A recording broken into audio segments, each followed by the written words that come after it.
फर्जी मुकदमा बंद करो, बंद करो, बंद करो, फर्जी मुकदमा बंद करो, बंद करो, बंद करो, हमारी बंद करो, बंद करो। जिला प्रशासन होश में आओ, होश में आओ, होश में आओ, जिला प्रशासन होश में आओ, होश में आओ, होश में आओ। रिहा करो, दोषों को रिहा करो, रिहा करो, रिहा करो। समाज जिंदाबाद। तो आपसे पीछे बात कर रहे हैं, हम लोग धरना दे रहे हैं या समाज के नेता आप हैं? रुकिए एक मिनट।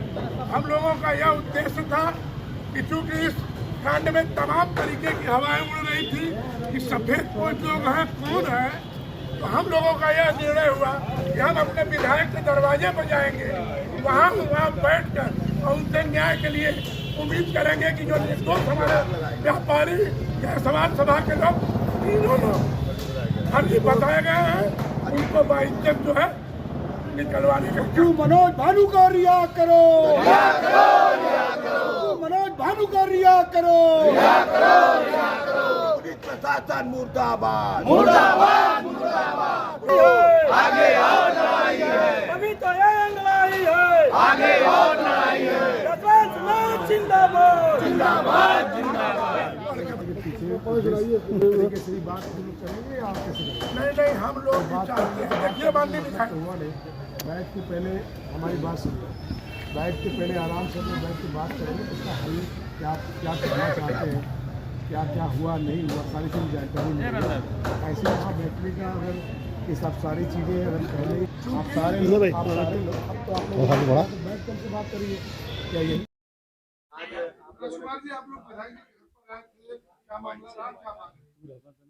सबसे पहले मैं अपना परिचय बता दे रहे, हम जायसवाल सभा के अध्यक्ष मुगल सराय की हैसियत से यहाँ आपके सामने उपस्थित हूँ। हमारे समाज के दो निरीह व्यापारियों, जायसवाल समाज के वैश्य समाज के लोगों को पुलिस बेगुनाह बिना किसी साक्ष्य के, कोई साक्ष्य उनके पास नहीं है, उसके बाद उन लोगों को उसमें मुलजिम बना दिया है। इसके विरोध में हम लोगों ने जायसवाल भवन में अपने समाज के लोगों को बुला के बैठक किया, जिसमें सभी लोगों का एक राय हुआ कि हम लोग अपने विधायक जी को भी सूचना दे दें, पत्रक दे दें कि हमारे व्यापारी के साथ गलत हो रहा है, जिसकी पत्नी ओम प्रकाश जायसवाल जो प्रबंधक है, हम लोग बचपन से हम लोग मित्र रहे हैं। हम लोगों को मालूम है कि ओम प्रकाश जायसवाल या मनोज जायसवाल इस तरीके के व्यक्ति नहीं है, लेकिन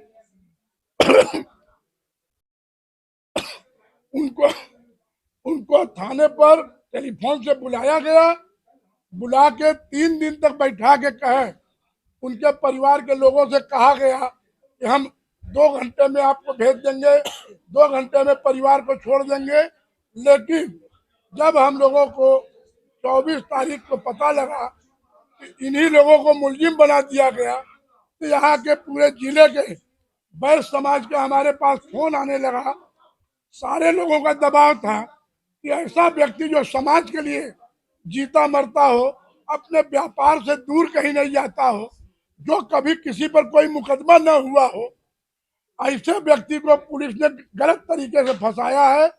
इनके साथ न्याय दिलाने के लिए हम लोगों को जिस स्तर पर भी जाना होगा, हम लोग पहले कप्तान साहब से मिलेंगे समय लेके, उसके बाद कप्तान साहब अगर हम लोगों को संतुष्ट कर देते हैं कि हाँ नहीं गलत हुआ है, हम ऐसे लोगों को बेगुनाह है आप लोग बता दिए, तो हम इसकी जांच कराएंगे। तो हम लोग नहीं संतुष्ट होंगे तो हम लोग आगे उच्च अधिकारी से लेके मुख्यमंत्री तक मिलने का काम करेंगे।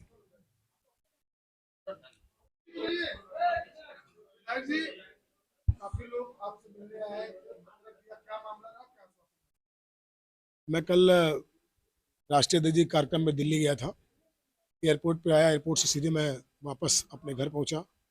सूचना मिला कि बहुत बड़ी संख्या में व्यापारी समाज के सारे वैश्य परिवार के लोग हमारे घर के बाहर ही धरने में बैठे थे। धरने में उनकी अपनी मांग थी, जिस ओम प्रकाश जायसवाल जी को, मनोज जायसवाल जी को पुलिस ने हिरासत में लेके जेल भेजा है, वो मुलजिम नहीं है, वो गलत तरीके से उनको फंसाया गया है। समाज के लोगों ने हमें एक पत्र भी दिया, पत्रक भी दिया। वो पत्रक मुझे उन्होंने दिया इस बात के लिए कि माननीय मुख्यमंत्री जी, बाकी सारे लोगों तक ये बात पहुँचे कि वो समाज के मतलब बिल्कुल निर्दोष लोग हैं, ऐसा उनका कहना था। राजकुमार जायसवाल जी, चंदेश्वर जायसवाल जी, सिद्धांत जायसवाल जी, महेश जायसवाल जी, ऐसे करके बहुत सारे लोग, बहुत सारे सभासद, बहुत सारे लोग आए थे, बहुत बड़ी संख्या थी, आपने देखा भी होगा। जब मुझे जानकारी मिला कि ये लोग बैठे हैं तो मैं भागा भागा आ ही रहा था कि मैं यहाँ पहुँचा। तो मैंने लोगों से बातचीत की, मैंने लोगों को घर में बुलाया, बैठाया, बातचीत किया। उन्होंने मुझे ज्ञापन दिया और पीड़ित परिवार के परिजन भी मेरे यहाँ आए हुए हैं। उनका कहना है कि समाज के अध्यक्ष राजकुमार जायसवाल जी के साथ बहुत सारे लोग थे। उनका कहना है कि उनका एक भी आपराधिक रिकॉर्ड आज तक कोई नहीं है। पुलिस के पास अगर कोई ऐसा रिकॉर्ड उसमें उन्होंने कोई इस तरह का काम किया हो तब उसको दोषी माना जाए। पुलिस ने उनको पूछताछ के लिए बुलाया था। ऐसे पुलिस ने बहुत लोगों को पूछताछ के लिए बुलाया था। परिजनों का कहना है और प्रतिनिधिमंडल जो आया था मिलने, उन्होंने कहा कि इनको भानु जायसवाल जी जो बनारस के थे, उनका शायद एग्रीमेंट हुआ था। इन लोगों ने दस्तावेज को बहुत गहनता से देखा नहीं था, ऐसा इन्होंने बताया। और उसके बाद उन्होंने सहमति जता ली कि नहीं भाई, आप लोकल के लोग हैं, इस काम में आप हमारा सहयोग करेंगे। तो शायद समाज के नाम पर, वो भी समाज के ही ऐसा करके इन लोगों ने सहमति व्यक्त की। परंतु कुछ दिन पहले ही इनका उस मामले से मामला पूरा समाप्त हो गया। इन लोगों ने कहा कि नहीं, अब हम लोग नहीं कर पाएंगे आपका सहयोग, ऐसे करके मामला खत्म हुआ। जानकारी मुझे मिली कि पुलिस ने भानु जायसवाल को भी बुलाया था, पूछताछ भी किया था, ऐसा प्रतिनिधिमंडल के लोगों ने मुझे बताया। पूछताछ में भी भानु जायसवाल ने स्पष्ट किया कि मेरे किसी मामले में भी इनका कोई लेना देना नहीं है। पहले हमने इनसे बात किया था, परंतु इनसे अब कोई मेरा मामला कोई इनसे नहीं है। इनका हमारा सारा बीच खत्म हो चुका है, ऐसा उन्होंने बताया। जो मेरे जानकारी में है कि सुब्बू ओम प्रकाश जायसवाल, सुब्बू जी जो प्रबंधक हैं, उनकी पत्नी भी बीमार रहती हैं। अभी उनको ब्रेस्ट का कैंसर हुआ था, उनका ऑपरेट भी हुआ है।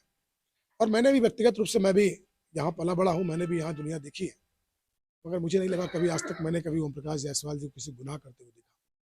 जो बात उन्होंने कही, इस बात से मैं भी इनकार नहीं कर सकता।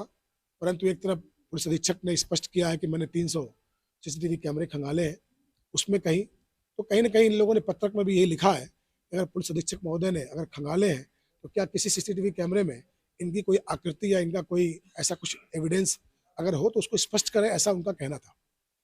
परिवार वालों का कहना है कि विधायक जी, आप वैश्य परिवार के से जुड़े हुए हैं और हम सारे लोग आपके पास नहीं जाएंगे तो कहाँ जाएंगे। हम लोग साथ अन्याय हुआ है, हमारे साथ न्याय मिलना चाहिए, ऐसा लोगों ने हमसे अपेक्षा किया है। मैं भी कहीं ना कहीं इस बात से मैं अपेक्षा करूंगा कि पुलिस अधीक्षक महोदय पुनर्विचार करके सारी चीज़ों को ठीक से खंगाले। मैं क्या, पूरा बाजार, पूरा जिला, पूरा प्रदेश चाहता है कि रोहितास पाल का हत्या हुआ है और जघन्य अपराध हुआ है, वो मेरे छोटे भाई जैसा था। सचमुच जो उसके मुलजिम हो, उसको हत्या करने वाले, उसकी गिरफ्तारी होनी चाहिए। ऐसा परिजन भी बोल रहे हैं कि उसकी गिरफ्तारी होनी चाहिए, लेकिन कोई ऐसे निर्दोष व्यक्ति के साथ भी कोई ऐसा काम नहीं होना चाहिए, ऐसा लोगों का कहना है। मैंने उनका पत्र ले लिया है और मैं उस संदर्भ में संबंधित अधिकारियों को पत्र भेज के उनसे इस बात के लिए अपेक्षा करूंगा कि दूध का दूध और पानी का पानी हो। और चूंकि मैं व्यापारी समाज से आता हूं, यहाँ का विधायक हूं, और वो जो लड़का जिसका देहांत हुआ है वो मेरे छोटे भाई जैसा था। जानकारी मिलने पर सबसे पहले मैं पहुंचा, उसके बाद मैंने खुद पुलिस अधीक्षक को बताया। उनको शायद जानकारी नहीं थी, मैंने खुद ही, मुझे जानकारी स्थानीय लोगों ने मुझे दिया तो मैंने उनको खुद टेलीफोन किया कि ऐसी बात की जानकारी मुझे मिली है। मैं मौके पर पहुंचा, पुलिस फोर्स भी मौके पर पहुंची, लेकिन अब तक शायद सही मुलजिम की तलाश परिजनों के हिसाब से नहीं हो पाई है। पुलिस अधीक्षक महोदय ने इन लोगों को साजिशकर्ता के रूप में पाने की बात की पुष्टि प्रेस वार्ता के माध्यम से करी है। तो मैं चाहूँगा कि वास्तव में वास्तविकता आनी चाहिए और जो अपराधी है, जो मुलजिम है, उसकी गिरफ्तारी होनी चाहिए ताकि परिवार को न्याय मिल सके। मैंने पत्र स्वीकार कर लिया, आगे जो भी कार्रवाई होगी वो भी मैं अपने तरीके से संबंधित को पत्र लिखूंगा।